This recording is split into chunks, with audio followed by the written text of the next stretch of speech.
Welcome everyone to the second annual Final Five ceremony for Adi's Make the Change Challenge. I will simply begin by saying that this is absolutely a thrill to have all of you on the call. We went through 181 entries from schools across the country, really across North America, because it includes Canada. We were blown away by each and every one of them, by the attention to detail, by the research that went into each and every one of them. But ultimately, there were 5 that stood out as the very, very best, our final 5. I will take one step back for just a second before I start talking about the entries that made it to the final 5 and my esteemed colleagues who are our panel of judges, and just explain to everyone what Adi is and how we got into this business of getting all you amazing people onto one call. Adi cares for and empowers children, adolescents, and adults with severe disabilities here in Israel. And anyone who's come to actually visit Adi in our 2 different centers in Jerusalem and the Negev sees that there is a certain sort of Adi magic. It is a place where there is empathy rules all, where love is the language that is spoken, and we help children, adolescents, and adults, again, with severe disabilities, those who cannot be cared for at home, whose parents needed an extended family to help provide them with the kind of care, attention, therapy that they needed to reach their greatest potentials. It's a place where we bring them in, make them part of our extended family, and help them, push them towards a fulfilling life, one that allows them to do everything that they possibly can to reach their greatest potentials. We thought that it was a little bit selfish to hold on to this ID magic for ourselves.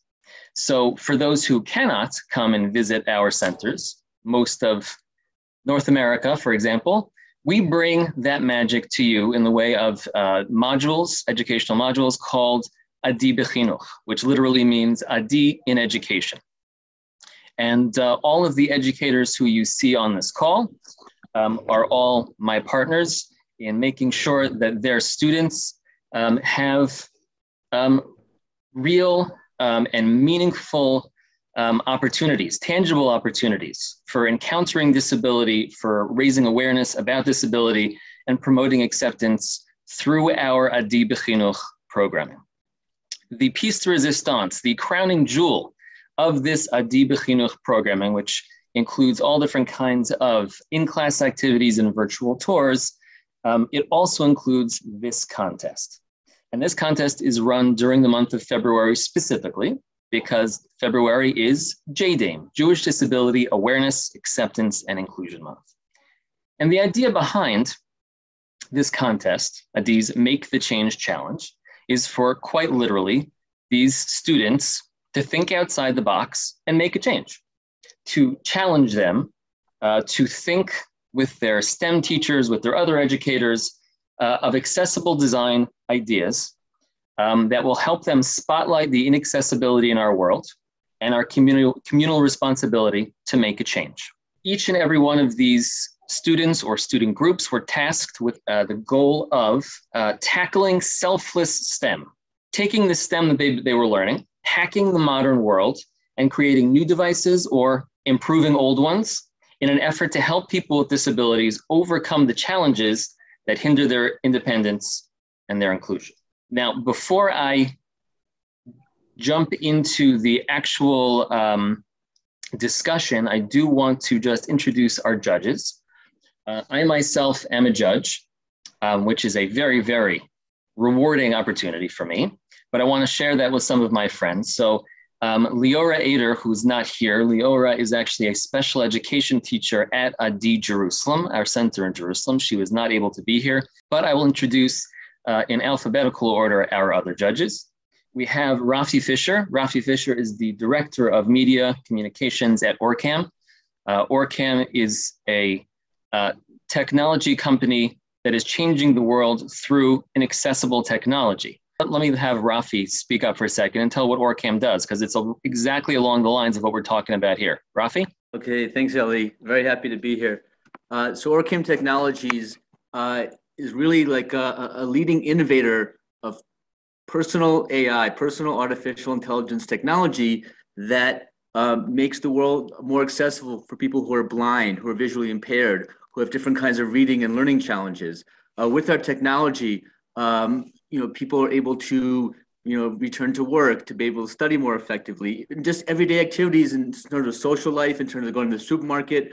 One of our devices helps people read any kind of text and recognize people. We have another product that helps people read anything from any surface and also gives them feedback on their reading skills. OrCam is a great example of, is really technology with a purpose. That's really helping out humanity. Perfect. So now you know why Rafi is a judge. Aside from being incredibly knowledgeable, he is working with exactly this kind of technology, hacking the world, finding ways to make it more accessible. We have Nicole Grubner. Nicole Grubner is an associate partner at Finn Partners. At Finn Partners, where she has been for many, many years, making tremendous impact for so many different kinds of clients, Nicole's become truly an expert in this kind of technology in health tech, in understanding adaptive technology. But even before she made Aliyah, came here to Israel and joined the Finn Partners team, Nicole was an educator. We then have Abby Leichman. Abby Leichman is the associate editor and innovation journalist at Israel 21C. If you have not read Israel 21C, which I don't think is physically possible, then I very much encourage you to do so. The large majority of the incredible innovative writing that you will see there is done by Abby, who is one of the most talented journalists I and Nicole and Rafi and some of the other people on this call have ever worked with. It is really our pleasure and our honor and our privilege to have her with us. And finally, we have Shael Yitzchak. Shael, aside from being the happiest guy you will ever meet, is also a former robotics teacher at the Shalom Hartman Institute, a current educator as well. But he is the founder of the Learning Works, which is a hacker camp that my son actually attends. It is quite possibly the best way he has ever spent his summers. Shael really does this kind of activities with his campers every single day during camp. He challenges them. He gives them all different kinds of scenarios, and he makes them think outside the box to use everyday household things, scientific concepts to solve personal problems, world problems. Shael, who is a member of the Maker movement, who likes to tinker to make the world a better place, was also a perfect choice as a judge. So those are our judges who are on the call. What I'd like to do now is to go team by team. We are going to have representatives from the team. You can pass the torch one to the other so that we can fully understand why you chose what you chose and how you really believe this kind of innovation could work. And then as soon as you're done talking, you, the students, are done talking about your entry into the contest, I'm going to choose one judge to talk about your contest entry. The reason I'm choosing these specific judges is because in each and every case, this judge was the one who gave your innovation the highest score. So clearly they love your innovation. So let us start with the only team that has only one person on it. Let's start with Layla Wald. Layla, please tell us about computer specs. So the invention that I made is called computer specs. They are a set of glasses which basically help people with social disorders to communicate with other people while not making it look like they're wearing a special type of glasses. So if I was in a situation with somebody, on one of the lenses, it would say walk away. And on one of the lenses, it would say tell the nearest adult that you know. So it would give you options and things that you could say to other people. Amazing. And Layla, how did you think of this? Why did you come up with it? Help us to understand that. Well, I wanted to go with a more broad category. Like I didn't want to start with like autism or something, because that's very specific. So I wanted to do something that's like a category of things, not just one disease or disability, because my invention, I believe, can help a whole group of people. Beautiful. Mom, Dana Wall, do you have anything to add before we go on to the judges? Just that I was so surprised. I had no idea that she was even thinking of these things. And I'm just so impressed, Ellie, with everything that comes from all of these workshops and visits and units and everything that we do with the schools, because it really helps the students think about things in their everyday life that need to be thought of in a whole different way. Amazing, amazing, amazing. So for the computer specs, I wanted Nicole, who actually works, again, at Finn Partners, which is a international PR and marketing firm. And one of her clients is Rafi's company, Orcam. So I thought Nicole, who has a lot of experience, would be able to enlighten us why she gave this amazing invention such a high score, why it touched her. Thanks so much, Ellie. So first of all, Rafi, Orcam needs to take note of this invention. I think it's really, really interesting. So social anxiety is something that so many people experience, and it's an unseen disability for the most part. You wouldn't ever know that someone had social anxiety. They might be at a birthday party or out to dinner with a bunch of people, and they are too scared or feel too overwhelmed to speak. And other people around them might just think, oh, that person's mean, or that person's standoffish, I don't want to be friends with them. But really, they're just feeling this like sense of anxiety inside. And so I know a lot of people who experience that. I think your invention was really, really interesting, Lyla, because there's so many technologies that can come together to make that a reality. So between things like computer vision, like Orcam uses, like a camera that can, see and process information, read faces. There's a lot of facial recognition technologies out there that are used for emotional recognition. So you can understand, is this someone who's going to be receptive to me? Are they going to, want to engage in a conversation? And that combined with things like natural language understanding, natural language processing can help, and AI, artificial intelligence, can help you come up with conversation starters. I kind of picture it a little bit like Google Glasses.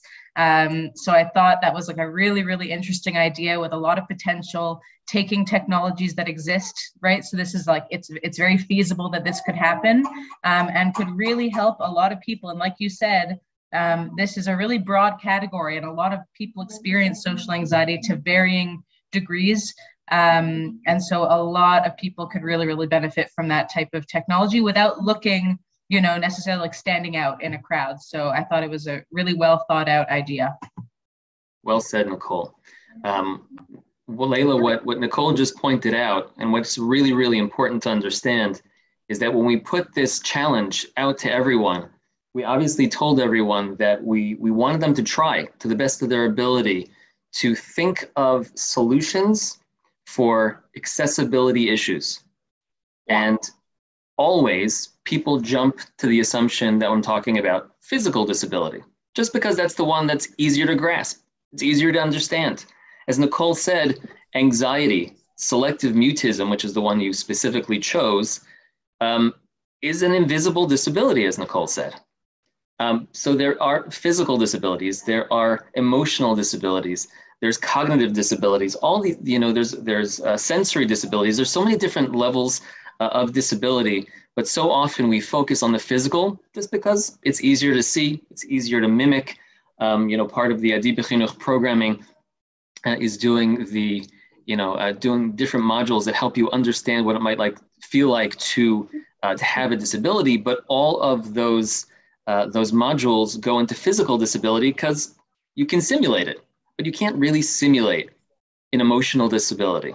So the fact that you dove into this area is what put you right up top in our final five. Okay, you're very welcome. So computer specs, Lyla Wald from the David Posnack Jewish Day School in Davie, Florida. We're gonna stick in Florida for just a minute, and we are gonna go to the Braille Stamper, Hannah Klein and Liel Avidor from Donna Klein Jewish Academy in Boca Raton. We came up with this because we know that there are a lot of inventions to help the blind, but none that allow people like us to understand or communicate through writing with someone that's blind. So someone who's blind can't write something to us. so understand it. So the pen, basically, they select something, the letter in Braille that they want to stamp out, and it'll print in like the alphabet for other people and like their language. And then it'll be textured so the people, so they can feel where they stamped it, so they can stamp again near it. Amazing. So does everyone get that idea? Everyone understand the concept? The concept is, if I shared my screen, everyone can see it, right?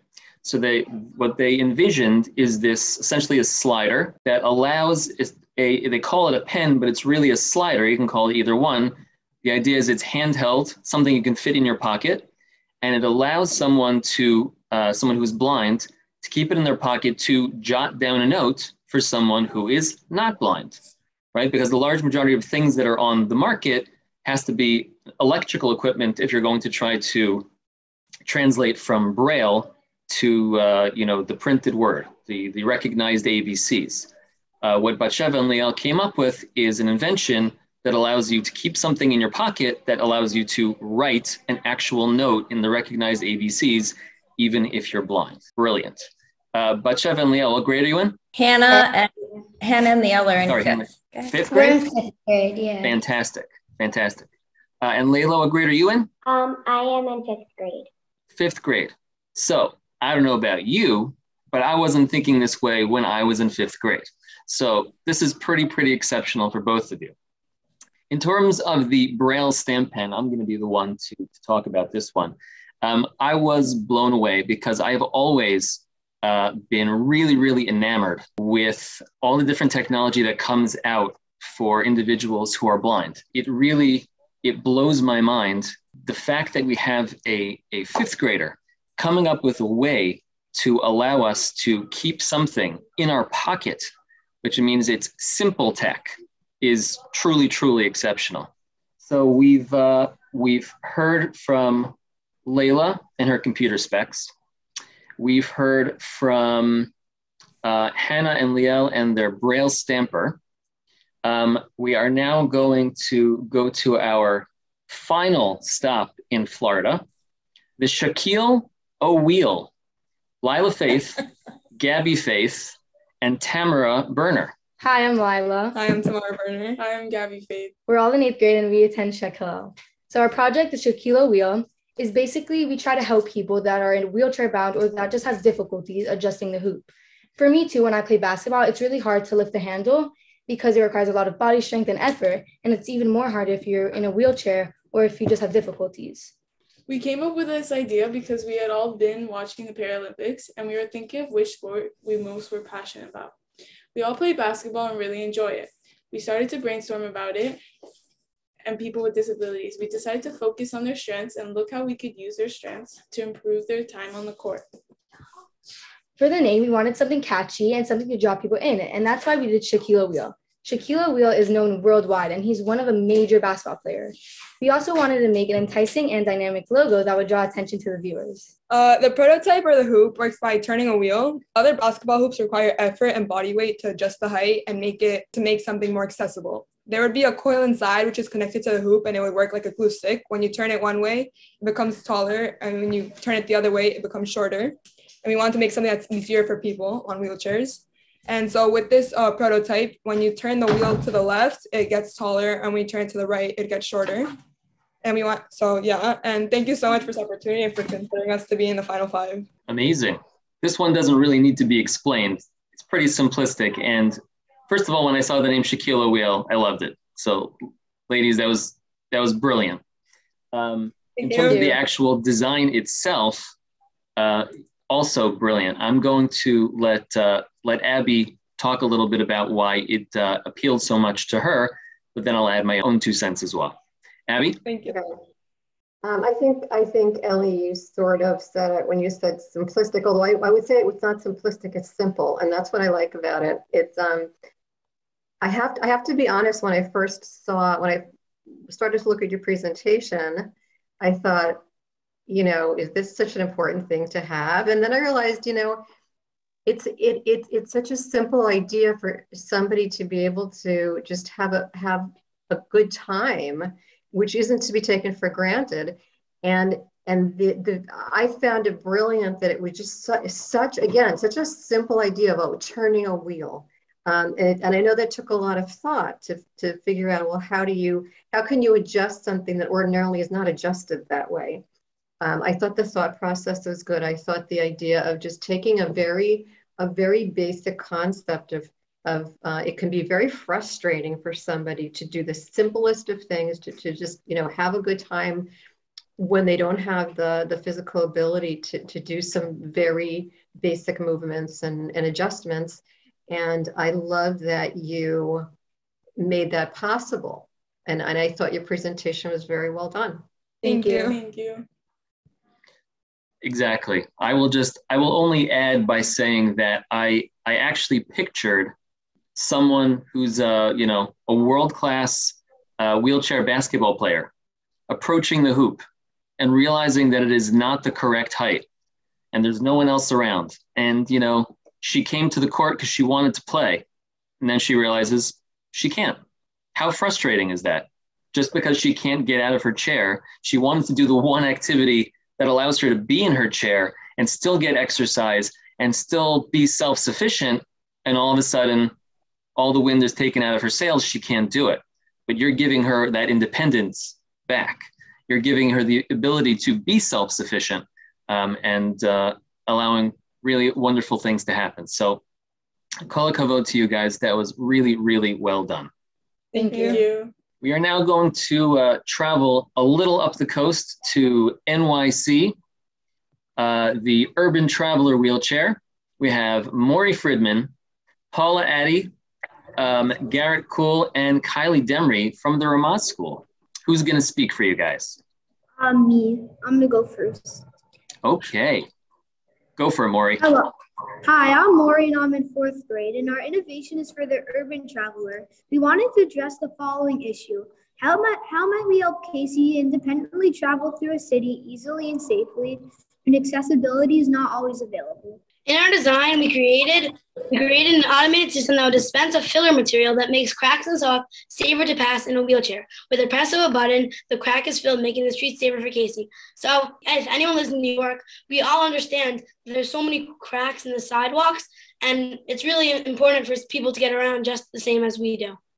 In addition to the filler dispenser, we designed an automated ramp that is stored underneath a wheelchair. With the press of another button, the ramp extends from the wheelchair and safely connects to the ground for easy passage. The ramp then retracts back into the wheelchair for safe storage until needed again. Our next step is to work on our paper prototype and use Tinkercad, a 3D software program, in order to further express our ideas for accessible and inclusive design. We thank you for this opportunity. Amazing. When we received the entry from these 4 superstars from Ramaz, it was a video, a rough drawing, because they're still in the middle of putting it together, but they wanted to make sure that they made it in time to be part of the contest. And immediately it struck me, and it struck quite a few of our other judges as well, just the brilliance of what's going on here. We're talking about an AI wheelchair, a wheelchair that not only knows how to navigate uneven terrain, but also has the ability to fill in terrain that is too dangerous to pass otherwise, which is absolutely brilliant. This is the kind of thing that a true member of the maker movement should address. So Shael, take it away. So you guys had a great idea. I don't know how many people it affects, but now having heard you guys explain what it's like in Newark, now I get it. All right. Now that's helpful to me. I was like, what? Cracks in the sidewalks? We play games about that. That's not such a big deal, but okay. Thanks for that. So there's a lot of complicated mechanical, mechatronic issues to your invention. And I really liked your research. Your research was really good. Your research was sound. You looked at problems, you saw them, you encountered them. You didn't deny, you didn't pretend, oh no, that it's not going to worry us too much. We'll handle it. And you didn't say, oh yeah, we'll invent some kind of thing, which basically is magic. We're going to have Harry Potter take out his wand and zap away the cracks, and that's how it's going to get fixed. And so, and you also didn't pretend that you could fix the problem, but you could fix the problem for someone in a wheelchair. And your approach was really innovative. I was really pleased with it. I was very impressed, and keep it up. Plus, one more thing. Can I say one more thing? Please. Okay. You have a lot of people in your team. It's not so easy to work with two people when you're creative and when you're clever. The more people you put in a team, the harder it gets. And it's impressive that you guys managed to do such a good job with so many people. And I didn't have the sense that anyone's voice, when you watch your video, you guys make space. All of you make space for each other to explain something. And this is this person's space, and this one is this person's space. And I don't know, it's about one of the highest things on my list as a teacher, when you're making space for each other. And you guys did that really, really effectively. I was really pleased to see that. So well done, and keep it up, and great invention. That is a absolutely fantastic point, Shael. And they made space for each other even in their presentation here. When they were presenting to us just now, they split up their presentation so that they could each have the limelight and the ability to present, and that was quite beautiful to see. Okay, so we've been across the great state of Florida. We've been up to the Big Apple, and now we are going all the way up to Toronto, Canada, to hear about the Shake Me Up from Maddie Silber, Maddie Mergau, Nathan Cooperman, and Ezra Dechtier from the Bialik Hebrew Day School. Hi, I'm Maddie Margot, and we're all from 5th grade at Bialik Hebrew Day School. We came up with the idea for the Shake Me Up because we spoke to therapists who worked with baby/kids and parents who are deaf. A common issue that occurred was knowing a baby was crying at night. That does not involve flashing lights or that has any sound because they can't hear it. This invention uses existing technology in a different way. How this invention works is when the baby is crying, it sends a message to the mat that starts vibrating, so the parent knows to go to the baby and check on what's wrong with it. And the mat is also under the parent's bed. Brilliant. Okay. So again, does everyone get what's going on here? We're talking about an innovation for deaf parents, right? All parents, all the parents here remember fondly, not so fondly, waking up in the middle of the night to crying babies. Whether they're hungry, they need to be changed. You need to take care of baby in the middle of the night. It is just a fact of life. So you have a situation where, you have a need from a baby crying in the middle of the night, a baby who cannot speak. But then if you have a parent who cannot hear, what do? So they came up with this idea with the Shake Me Up, with the concept being that they would have a vibrating mattress that attaches to the baby monitor. So the baby monitor detects the sound and shakes the parent awake. I believe Ezra wanted to add something.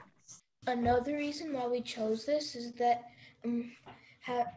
being deaf is a common disability, and I know and see a lot of people who have it, and I really wanted to help them. Beautiful, absolutely beautiful. Again, when we were asking for the entries, we wanted to make sure that it was personal, right? Some of the best ideas come from the urgency that someone feels when they know that it's personal. Nathan wants to add something as well. It also helps because the deaf parent might feel helpless because they don't know when their kid is going to cry. Beautiful. Anyone else from the team want to add anything else before we go to our judge to weigh in? Okay, so I'm going to have Rafi give his 2 cents on this one. Okay, thanks. this invention impressed me both on a personal and a professional level. Personally, because I actually have deaf relatives, and growing up, just seeing the things they had to adapt in their homes, such as flashing lights when the phone rang, that kind of thing, and also from a professional level, which is here at OrCam, making assistive technology for certain populations in need, whether they're visually impaired or dyslexic or that kind of thing. So you had a specific population in need.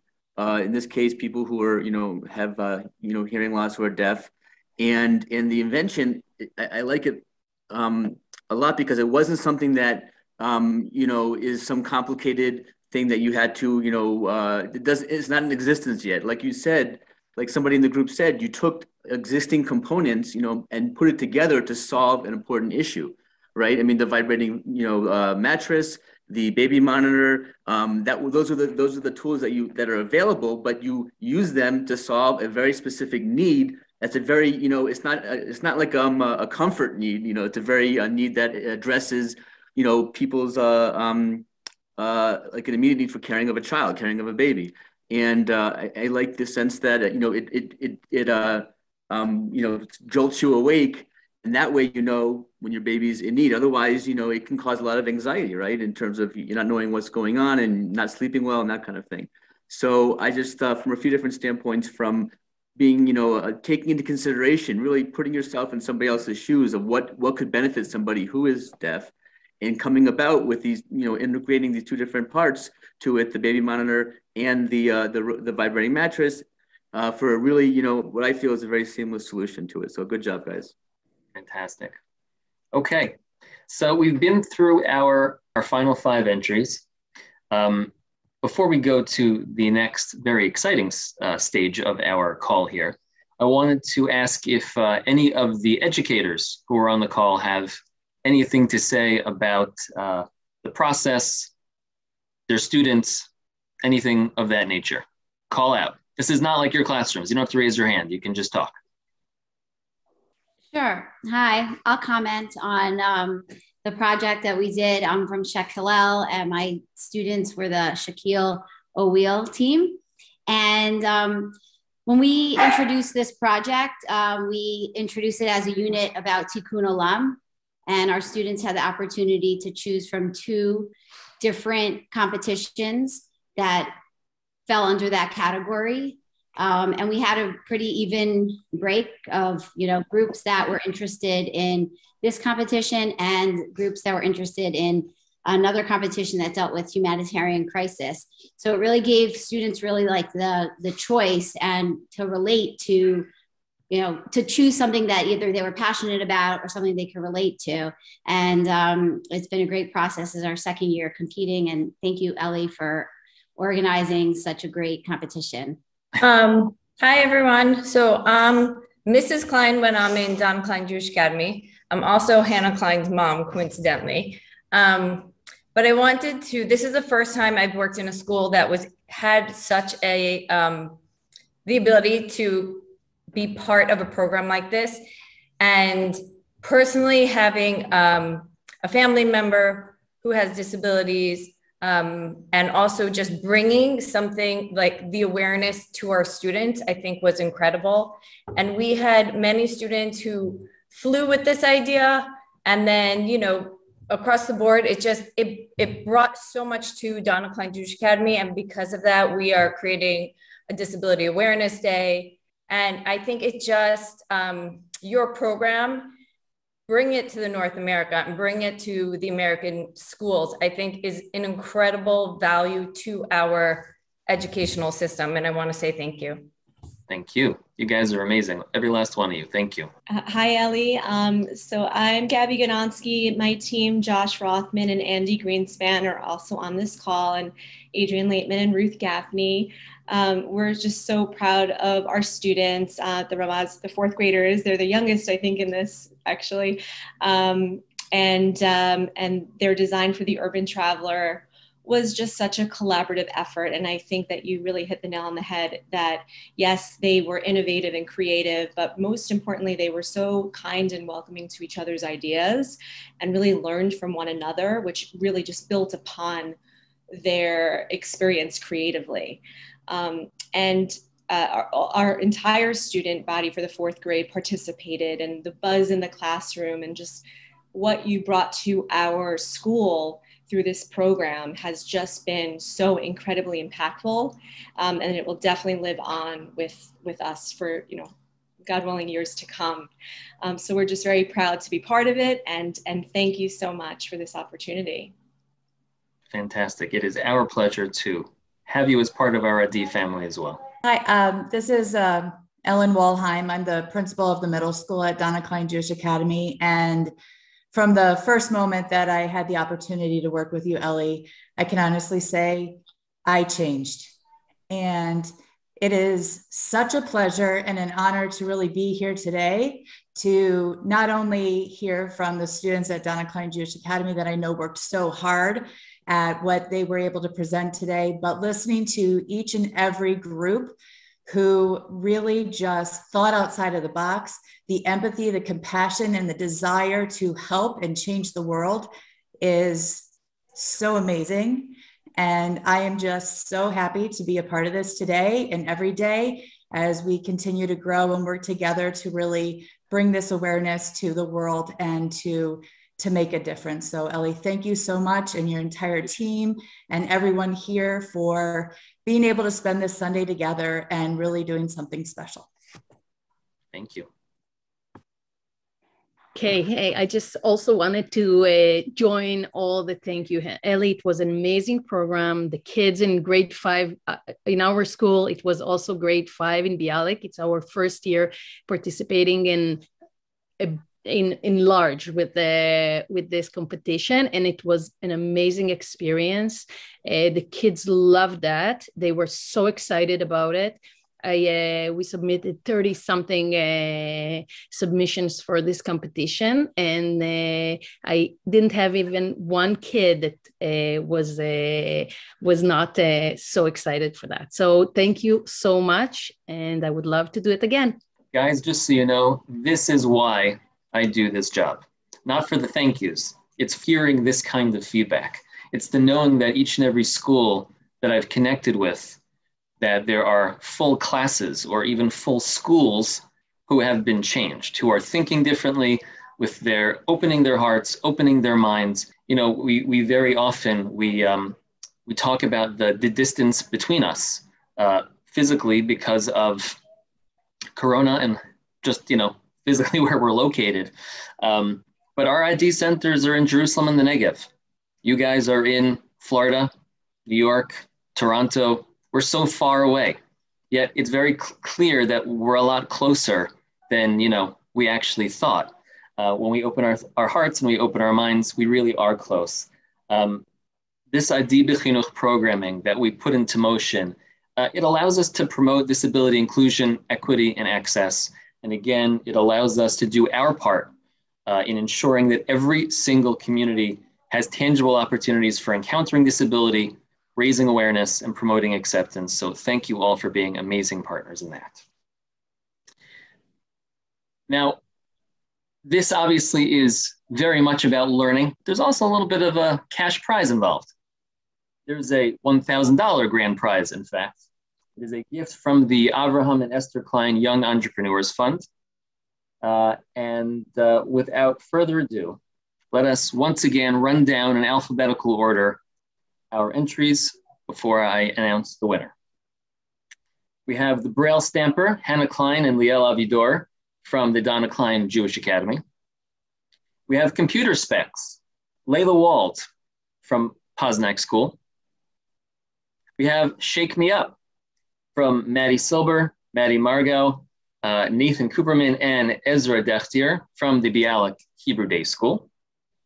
Shaquille O'Wheel, Lyla Faith, Gaby Faith, and Tamara Berner from the Scheck Hillel Community School. And finally, we have the Urban Traveler Wheelchair, Maury Friedman, Paula Addy, Garrett Kuhl, and Kylie Demery from the Ramaz School in NYC. And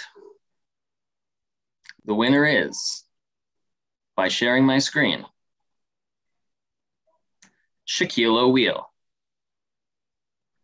Congratulations to Scheck Hillel and to the 3 Scheck Hillel ballers that came up with an idea that is simple, revolutionary, catchy, and quite honestly, could change the world immediately, because these 3 young ladies, everyone should know, they talked about in their entry, they plan on seeing this through to the end. And I really hope you do, ladies, that you see this through to the end, that you find a manufacturer that's willing to make this happen, because you know what? There's no reason they shouldn't. There's no reason this shouldn't be in every single gym and on every single playground, to make sure that everyone can enjoy playing basketball together. Okay. Thank you so much. You are so welcome. Everyone, thank you so much again for joining us for the Final 5 ceremony for Adi's 2nd annual Make the Change Challenge. I thank all of my judges once again. Congratulations to all of the teams for truly tremendous ideas, to all the educators for promoting such tikkun olam, such incredible out-of-the-box thinking. Everyone, you really, really changed the world for the better today. Thank you for everything that every last one of you has done. And I very much look forward to everyone entering next year's contest. No reason you can't. Thank you so much, everyone. Mazal tov. Thank you. Thank you. Thank you.